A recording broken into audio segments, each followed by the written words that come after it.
How's it going, guys? I hope you are all doing well today, and today's video is going to be a bit controversial, and it is 100% my opinion, and there is no other thing to back this up than my own opinion, but I want to talk about 3 classes that I think are so situational and eventually get outclassed that you probably don't need to use them anymore after you get to a certain point in the game or under very certain conditions.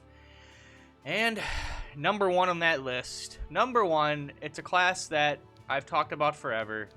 It is the Cleric. I find the Cleric one of the most situational classes for a few reasons. Well, yes, quite a few. So first off, they're healing. They don't heal any more than any other class unless you have Mother's Blessing. And even with Mother's Blessing, I had a heal 3 Mother's Blessing proc, and it healed for about 400. It was like 350 to 400. Now, you would think that's good, which that's good, but when I have healing items that can heal for 50, 75, or 100% maximum HP, I don't really need that. And I can give these healing items to my whole team, all 12 units, and I can give them each 2. That's 24 heals. Now, I don't know how many times you're healing in a battle with your Cleric, but when I used a Cleric, I healed maybe 5 or 6 times at best. Maybe 7 or 8. So the fact that I have 24 heals, it's more than enough. And now I know you're going to say, but the Exorcism, and you're right.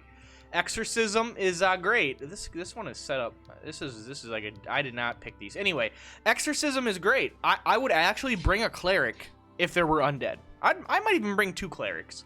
But then I would also argue there's Exorcism items that do the same thing. So, you know, we can kind of argue that away. But I will say that is the whole point of this video. The Cleric is niche in the fact that unless there's undead, you can argue away a Cleric in battle, in my opinion. So I don't want to make this video super long. So that's my point. So point A is I can bring healing items. Point B, I don't heal that much with the Cleric to begin with. You could say Boon of Swiftness, which I can put Boon of Swiftness on other classes. But, yeah, very situational. If there's undead, you bring a Cleric. Alright.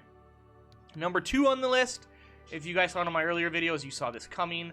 We got the Dragoon. Now, I like the Dragoon. The Dragoon looks really cool. The Dragoon is badass. But the problem with the Dragoon is unless you're hunting dragons or you're hunting beasts, you don't need it. And I've seen people say, well, you know, I use finishers and that. Yeah, I mean, you can use their finishers, but other classes can have the same finishers. You just give them the same weapon, you know. But I will say the Dragoon, they do their job better than anybody else. You know, I will say they are the best in the game at killing dragons and beasts. No other class can kill them as fast. So it's not to discredit. Remember, we're not bashing classes. I still believe every class in this game has value. Every class is useful. And every class has a purpose. There is no class that you can say, I never need to use that class ever from the beginning of the game, you know? So I want to make that clear. I'm not saying these classes are garbage and never touch them. I don't even know why they exist, you know, that kind of stuff. But the Dragoon is good in that sense, like I said, for killing beasts and stuff, but that's about it. And even looking at their skills, I mean, just generic pincer attack. I mean, there's nothing really standout-ish. I believe I have most of the skills at this point. Pushing 30, 32. I don't know if there's more you get closer to 40. I think there might be. Or, well, the other ones get upgraded at worst. You get, like, higher tiers. But, yeah, Dragoon, number 2 on the list. And we're going to go to number 3. This one might be a little shocking. You guys ready? Number 3 is the Knight. Yes. If you recall, I made a video saying the Knight was an okay class, and it is. The Knight is a good class until you get White Knight. Once you get White Knight, there's, like, no reason to use the Knight. Now, I hear you. I hear you in the crowd. I hear what you're going to say. You're going to say, but the Phalanx. And you're correct. The Phalanx is great. The Knight is the only class that gets this, as you can see. So, while it has Phalanx, that's all it has. And let's look at its stat growths. Now, obviously, this is his generic Knight. So the stat growths are going to be lower than my White Knights, which are not generic. They are actually named NPCs. So these guys, no matter what, are going to have better stats because they're named over a generic. Let's just look. Vit 142, Vit 163, Vit 166, Strength 169. Look at that, 30 more Strength, 30 more Vit. Dex 153. Yeah, it's like 30 up on all stats. 142. Yeah, it's 20 to 30 stat increases on these characters. Mind you, they are a couple levels higher, like 2 levels, 1 or 2 levels, but okay, so we can't use phalanx, okay? But look what the White Knight can do. It can do all of that, and we got one of the best skills in the game, Velocity Shift. The Velocity Shift, if you don't use this, just read it. Reduce the RT of friendly units within 2 tiles by 35. If you proc this on your front line, you have 2 White Knights, you're proccing this multiple times in a battle, you do not realize this makes Boon of Swiftness irrelevant. Within 2 tiles. So if your front line is a mosh pit, like everybody's front line is in this game, and you have 5 or 6 melee units, you are going to hit everybody, or close to everybody, multiple times throughout the battle, and this is huge. You don't realize, I don't know if some people realize how important RT is in the game, especially when it comes to later battles, but this skill alone outclasses Phalanx in my mind. And then obviously we have Paralysis Blade, which is another amazing skill to put on, which gives them Stunbringer. I've already talked about White Knight, so I'm not going to go like all into all the skills and what to do, but the Stunbringer is also very nice to have, partnered with that. I mean, you can do a couple different builds.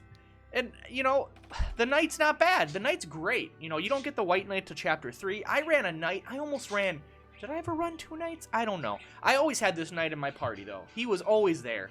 Poor Abraham. He was there all the time in my battles, tanking and spanking. He was healing. He's a good boy, and now he just kind of sits here. But those are my 3. So let's go over it again. We got the Cleric, number 1 situational class.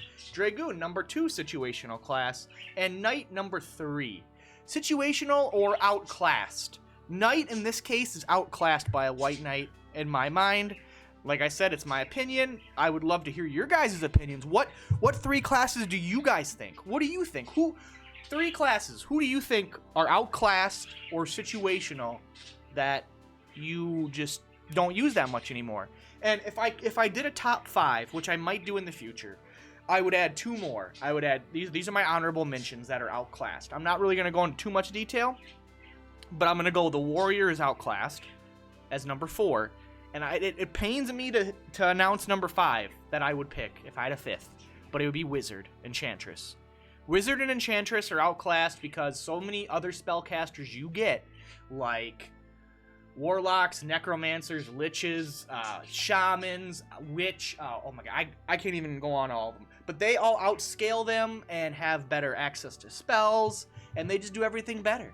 So that's why Wizard's bad. And then Warrior, I mean, when I can use a Terror Knight, when I can use Griffins, when I have so many other classes that can tank like a Warrior does to a degree and do damage, I don't need a Warrior. But those are my 2 little quick versions. And that's not a lot of detail, I know.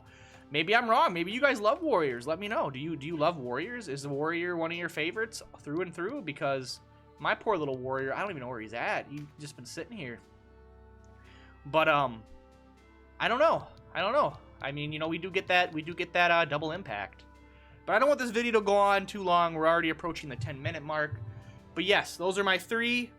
Let me know yours. I am no god at the game. I am no, like, this is the law. So please, try not to get too offended or upset. I just love having discussions with you guys. I love talking about this game. I want to hear what you guys think. And in my opinion, the 3 I picked, I feel like a new player could crutch on those or rely on those and not realize that there's better options too. So in a way, I feel like new players could benefit from knowing that information. And like I said, by no means, no class in this game is bad. No class is useless. It's just some classes do things a little bit better. Some classes are so situational, you only need them once every 20 battles. You know what I'm saying. So thank you guys so much for watching. I appreciate all your love and support. I will keep making Tactics Ogre videos. Do not worry. We will see other videos on the channel here and there, but I will prioritize Tactics Ogre because there is so much to this game and I love it and it is so much fun. Thank you guys for watching and I will see you in the next one. Later guys. Peace.